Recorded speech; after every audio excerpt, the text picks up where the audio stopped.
শ্রেণীর ছাত্রছাত্রীদের আমাদের সায়েন্স একাডেমি চ্যানেলে জানাই স্বাগত। আজকের এই ভিডিওতে তোমাদের লাভ ক্ষতি চ্যাপ্টার থেকে অর্থাৎ 10 নম্বর যে অধ্যায়টি রয়েছে সেই অধ্যায়ের 4-এর দাগে 10.2 কোষে দেখি 10.2 এর 4-এর দাগে যে 5টি এমসিকিউ রয়েছে সেই 5টি এমসিকিউ এর সমাধান আজকে আমরা এই ভিডিওতে দেব। কাজে এই ভিডিওটি তোমরা প্রথম থেকে শেষ পর্যন্ত মন দিয়ে দেখো এবং প্রয়োজনে খাতায় লিখে নাও। একই সাথে জানিয়ে রাখি যে যারা আমাদের চ্যানেলে নতুন তারা অবশ্যই চ্যানেলটিকে সাবস্ক্রাইব করবে, কারণ পরবর্তী ভিডিওতে আমরা এই লাভভূতি চ্যাপ্টার থেকে সাজেশন নিয়ে আসতে চলেছি। আর যারা আমাদের চ্যানেলটিকে সাবস্ক্রাইব করে রেখেছো তাদেরকে জানাই অসংখ্য ধন্যবাদ। আর ভিডিওটি একই সাথে জানিয়ে রাখি যে ভিডিওটি যদি ভালো লাগে অবশ্যই একটা লাইক করবে। তো চলো শুরু করা যাক আজকের ভিডিও। দেখো তোমাদের 4-এর দাগের 1-এর অর্থাৎ প্রথমের যে প্রশ্নটি রয়েছে যে ক্রয় মূল্য ও বিক্রয় মূল্যের অনুপাত 10:11 হলে শতকরা লাভ কত? ক্রয় মূল্য এবং বিক্রয় মূল্যের অনুপাত 10:11 হলে শতকরা লাভ কত? তো এটা আমরা কিভাবে বার করব? এটা বার করার জন্য প্রথমে আমরা ক্রয় মূল্য এবং বিক্রয় মূল্য ধরে নেব। ধরি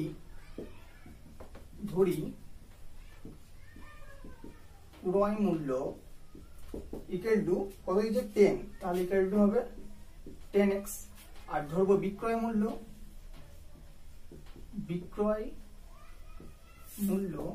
ইকুয়াল টু 11x। ক্রয় মূল্য হচ্ছে 10x এবং বিক্রয় মূল্য 11x। তাহলে শতকরা লাভ কত? তাহলে অতএব লাভ কত? লাভ ইকুয়াল টু বিক্রয় মূল্য, লাভ ইকুয়াল টু হচ্ছে বিক্রয় মূল্য মাইনাস ক্রয় মূল্য অর্থাৎ 11x minus 10x equal to হচ্ছে x। অর্থাৎ 11x minus 10x equal to হয় x। তাহলে এগুলো হচ্ছে শতকরা লাভ কত, অর্থাৎ কি না 10x টাকায় লাভ হচ্ছে আমার x টাকা। তাহলে লিখছি সুতরাং 10x টাকায় লাভ ইকুয়াল টু x টাকা। তাহলে 1 টাকায় লাভ কত? 1 টাকায় লাভ equal to x by 10x টাকা। চেয়েছে শতকরা, অতএব 100 টাকায় লাভ কত? 100 টাকায় লাভ equal to x by 10x into 100। তো এখানে দেখো একটা x কেটে গেল এবং 10 এ 100, তাহলে ইকুয়াল টু 10%, ইকুয়াল টু 10%। অর্থাৎ শতকরা লাভ হচ্ছে আমাদের 10 টাকা, যেটি তোমাদের রয়েছে অপশন ডি তে। অর্থাৎ শতকরা লাভ হবে তোমাদের অপশন ডি, সঠিক উত্তর 10। চলে যাবো পরবর্তী 2 নম্বর। এরপর দেখো 2 নম্বর অঙ্কে কি বলছে যে একটা বই 40 টাকায় কিনে 60 টাকায় বিক্রি করলে শতকরা লাভ কত? 40 টাকায় কিনে 60 টাকায় বিক্রি করলে শতকরা লাভ কত? তাহলে দেখো এখানে 40 টাকায় কিনে অর্থাৎ ক্রয় মূল্য 40 টাকা আর 60 টাকায় বিক্রি অর্থাৎ বিক্রয় মূল্য 60 টাকা। তাহলে আমরা লিখে নিচ্ছি, দেখো ক্রয় মূল্য ইকুয়াল টু 40 টাকা, ক্রয় মূল্য হচ্ছে 40 টাকা এবং বিক্রয় মূল্য 60 টাকা। বিক্রয় মূল্য ইকুয়াল টু 60 টাকা। তাহলে আমাদের ক্রয় মূল্য যদি হলো 40 টাকা এবং বিক্রয় মূল্য 60 টাকা, এবারে চেয়েছি শতকরা লাভ কত। তাহলে এখান থেকে আমাদের লাভ কত? অতএব লাভ ইকুয়াল টু কত? বিক্রয় মূল্য মাইনাস ক্রয় মূল্য অর্থাৎ 60 মাইনাস 40 ইকুয়াল টু 20। অর্থাৎ 60 টাকা থেকে 20 টাকায় 40 টাকা যদি বাদ দেওয়া হয় তাহলে 20 টাকা। এটা হচ্ছে আমাদের লাভ কত টাকায়? অর্থাৎ 40 টাকায় লাভ হচ্ছে 20 টাকা। তাহলে 1 টাকায় লাভ কত এবং 100 টাকায় লাভ কত? সুতরাং 40 টাকায় লাভ 20 টাকা, 1 টাকায় লাভ 20 বাই 40 টাকা। অতএব 100 টাকায় লাভ কত? 100 টাকায় লাভ হবে 20 বাই 40 ইন্টু 100। 20 দুগুণে 40, 50 দুগুণে 100 ইকুয়াল টু 50। এখানে 50 হবে সঠিক উত্তর, যেটি রয়েছে তোমাদের অপশন এ তে, অর্থাৎ 2 এর এ। এখানে হবে সঠিক উত্তর, যে শতকরা লাভটা হবে এখানে 50। চলে যাবো 3 নম্বর অঙ্কে।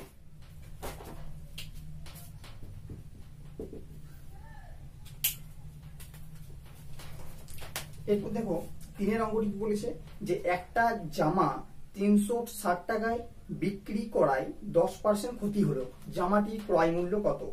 আর একবার বলছি, একটি জামা 360 টাকায় বিক্রয় করায় অর্থাৎ বিক্রি করায় 10% ক্ষতি হয়, জামাটির ক্রয় মূল্য কত? তো এটা আমরা কিভাবে বার করব?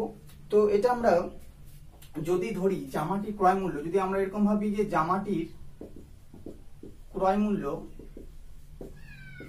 ইকুয়াল টু 100 টাকা, আমরা ধরে নিলাম যে জামাটির ক্রয় মূল্য যদি 100 টাকা হয়, তাহলে এখানে বলেছে 10% ক্ষতি, অর্থাৎ তার বিক্রয় মূল্য কত হবে? নিশ্চয়ই 90 টাকা, কারণ ক্রয় মূল্য যদি 100 টাকা হয় এবং 10% ক্ষতিতে যদি বিক্রি করে, তাহলে নিশ্চয়ই এটা বিক্রয় মূল্য হবে 90 টাকা। আর যদি 10% লাভে বিক্রি করতো, তাহলে বিক্রয় মূল্যটা হতো 110 টাকা। সুতরাং তাহলে আমরা বিক্রয় মূল্যটা কত পাচ্ছি? বিক্রয় মূল্য ইকুয়াল টু বিক্রয় মূল্য পাচ্ছি 90 টাকা। অর্থাৎ কি, 100 টাকা যদি ক্রয় মূল্য হয়, বিক্রয় মূল্য হয় 90 টাকা। এবার এখানে 360 টাকায় বিক্রি করায় 10% ক্ষতি হলে জামাটির ক্রয় মূল্য কত? অর্থাৎ জামাটির যে দামে কেনা হয়েছে সে দামটা এখানে চেয়েছে, জামাটির ক্রয় মূল্য চেয়েছে। তো এটা আমরা কিভাবে বার করবো? না, বিক্রয় মূল্য 90 টাকা, এখানে লিখতে হবে যে বিক্রয় মূল্য 90 টাকা, বিক্রয় মূল্য 90 টাকা লিখছি, দেখো ভালোভাবে। বিক্রয় মূল্য 90 টাকা, বিক্রয় মূল্য 90 টাকা হলে ক্রয় মূল্য কত? 100 টাকা। ক্রয় মূল্য 100 টাকা, তাহলে বিক্রয় মূল্য 90 টাকা হলে ক্রয় মূল্য 100 টাকা। তাহলে বিক্রয় মূল্য যদি 1 টাকা হলে ক্রয় মূল্য কত হবে? 100/90 টাকা। এবার এখানে বলেছে যে জামাটি 360 টাকায় বিক্রি করা, এবার 360 টাকায় বিক্রি করলে ক্রয় মূল্য কত? তাহলে 360 টাকা বিক্রয় মূল্য, অর্থাৎ বিক্রয় মূল্য যদি 360 টাকা হয়, তাহলে কত? 100/90 ইন্টু 360। তাহলে প্রথমে দেখো এখানে 0 0 কেটে গেল, 4 9 36, অর্থাৎ 4 100 400 টাকা। অর্থাৎ জামাটির ক্রয় মূল্য যদি 360 টাকা হয় এবং 10% ক্ষতিতে বিক্রি করে, তাহলে তার বিক্রয় মূল্য হবে, ক্রয় মূল্য হবে 400 টাকা। এটা ছিল তোমাদের তৃতীয় অঙ্কটি, যেটি তোমাদের রয়েছে অপশন বি। এখানে অপশন বি 400 টাকা রয়েছে, যেটি হবে তোমাদের সঠিক উত্তর। চলে যাবো পরবর্তী অঙ্কে, 4 নম্বরে। এরপর দেখো 4 নম্বর অঙ্ক। 4 নম্বর অঙ্কে কি বলেছে যে 20% ছাড় দিয়ে বিক্রি করায় একটি জ্যামিতি বাক্সের বিক্রয় মূল্য হয় 48 টাকা। তাহলে জ্যামিতি বাক্সের ধার্য মূল্য কত? এখানে ধার্য মূল্য মানে কোনগুলি? না, যেগুলি দেখবে জ্যামিতি বাক্সে বা বইয়ে যে দামটা লেখা থাকে সেটাকে বলা হয় ধার্য মূল্য। তো এখানে সেটাই চেয়েছে যে 20% ছাড় দিয়ে বিক্রি করে একটা জ্যামিতি বাক্সের বিক্রয় মূল্য যদি 48 টাকা হয়, তাহলে জ্যামিতি বাক্সের ধার্য মূল্য কত? তো আমরা কি করবো? প্রথমেই দেখো 4 নম্বর আমরা লিখবো ধার্য মূল্য ইকুয়াল টু 100 টাকা। তাহলে ধার্য মূল্য যদি 100 টাকা হয়, বলেছে 20% ছাড় দিয়ে বিক্রি করায়, তাহলে বিক্রয় 100 টাকার 20% মানে কত? 20 টাকা। তাহলে এখানে 20% ছাড় দিয়েছে, অর্থাৎ 100 থেকে 20 বাদ, তাহলে বিক্রয় মূল্য কত হবে? বিক্রয় মূল্য equal to 100 minus 20 equal to 80 টাকা। কারণ 100% অর্থাৎ 20% ছাড়, 100 থেকে 20% ছাড় দিলে নিশ্চয়ই থাকে 80 টাকা। তাহলে যখন ধার্য মূল্য 100 টাকা, তখন বিক্রয় মূল্য 80 টাকা। তাহলে যখন এবার যে জ্যামিতি বাক্সের ধার্য মূল্য কত, অর্থাৎ আমাদের কি চেয়েছে না 80 টাকা বিক্রয় মূল্য হলে ধার্য মূল্য হয় 100 টাকা, তাহলে 1 টাকা হলে কত হয়? আর 48 টাকা বিক্রয় মূল্য হলে ধার্য মূল্য কত হয়? তাহলে 80 টাকা বিক্রয় মূল্য হলে ধার্য মূল্য হয়, ধার্য মূল্য কত হয়? 100 টাকা। ধার্য মূল্য হয় 100 টাকা। যদি 1 টাকা বিক্রয় মূল্য হয়, তাহলে ধার্য মূল্য কত হবে? 100/80 টাকা। আর এখানে বলেছে বিক্রয় মূল্য 48 টাকা, তাহলে বিক্রয় মূল্য যদি 48 টাকা হয়, তাহলে ধার্য মূল্য কত? 100/80 ইন্টু 48। তাহলে দেখো এখানে প্রথমে একটা শূন্য কেটে গেল, 6 8 48 ইকুয়াল টু 6 10 60 টাকা। তাহলে যখন বিক্রয় মূল্য 48 টাকা, তখন ধার্য মূল্য 60 টাকা।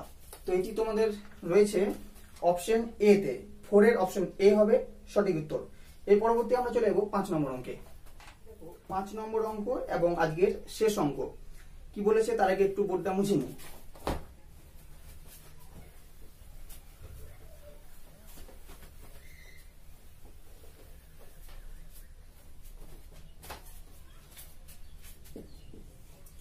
এরপর দেখো 5 নম্বর অঙ্ক এবং আজকের শেষ অঙ্ক।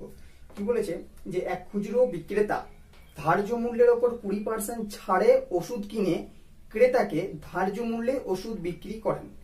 তাহলে খুচরো বিক্রেতার লাভ কত? আরেকবার বলছি ভালোভাবে শোনো। এক খুচরো বিক্রেতা ধার্য মূল্যের ওপর 20% ছাড়ে ওষুধ কিনে ক্রেতাকে ওই ধার্য মূল্যে ওষুধ বিক্রি করেন। তাহলে খুচরো বিক্রেতার লাভ কত? তো কি বলেছে, ধার্য মূল্যের উপর ওষুধ ধার্য মূল্যে, তাহলে ধরি অর্থাৎ এই জায়গাটা দেখো ধার্য মূল্যের ওপর 20% ছাড়া ওষুধ কিনে, অর্থাৎ ধার্য মূল্যটা যদি হয় কত, 100 টাকা। ধার্য মূল্য ধরছি আমি 100 টাকা। তাহলে ধার্য মূল্য যদি 100 টাকা হয় তাহলে 20% ছাড়, তাহলে ক্রয় মূল্যটা কত? অর্থাৎ 20% ছাড়ে সে ওষুধ কিনেছে, তাহলে ক্রয় মূল্যটা কত হবে না, 100 টাকা 20% মানে 20 টাকা। তাহলে 100 মাইনাস 20 ইকুয়াল টু 80 টাকা। অর্থাৎ কি, তাহলে না ক্রয় মূল্য হচ্ছে 80 টাকা। তাহলে ধার্য মূল্য অর্থাৎ 100 টাকা এবং ক্রয় মূল্য 80 টাকা। তাহলে এখানে আমরা লাভটা কি পাচ্ছি, অর্থাৎ 20% ছাড়ে সে ওষুধটা কিনেছে, অতএব তার এখানে লাভটা কত হয়েছে, লাভ equal to 100 minus 80 equal to 20 টাকা। তাহলে এখানে লাভটা আছে তার 20 টাকা। এবারে সে ওই ধার্য মূল্যে, অর্থাৎ যে ধার্য মূল্য ছিল সেই ধার্য মূল্যে ওষুধটা বিক্রি করেছে, তাহলে তার শতকরা লাভটা কত দিয়েছে। তাহলে আমার এখানে দেখো 80 টাকায় লাভ কত হচ্ছে, 20 টাকা। 80 টাকায় লাভ হয়, শতকরা লাভ দিয়েছে 1 টাকায় লাভ কত, 20/80 টাকা, 20/80 টাকা। অতএব 100 টাকায় লাভ কত, 20/80 ইন্টু 100, 4 20 80, 4 25 100 ইকুয়াল টু 25। অর্থাৎ 25 হবে এখানে সঠিক উত্তর, যেটি রয়েছে তোমাদের অপশন ডি তে, অর্থাৎ বি তে, অপশন বি তে, 5 এর অপশন বি হবে এখানে সঠিক উত্তর। তার ওই খুচরো বিক্রির শতকরা লাভ হবে 25 টাকা। আশা করছি ভিডিওটি তোমাদের ভালো লেগেছে। যদি ভিডিওটি ভালো লাগে তবে অবশ্যই একটা লাইক দেবে এবং পরবর্তী ভিডিওগুলি দেখার জন্য অবশ্যই চ্যানেলটি সাবস্ক্রাইব করবে। দেখা হচ্ছে আবার পরবর্তী ভিডিওতে নতুন কোনো টপিকের সাথে। ততক্ষণ ভালো থেকো, সুস্থ থেকো। এক্ষুনি সাবস্ক্রাইব করো আমাদের সায়েন্স একাডেমি চ্যানেলটিকে এবং পাশে থাকা বেল বাটনে ক্লিক করো পরবর্তী ভিডিওগুলি সবার আগে পাওয়ার জন্য।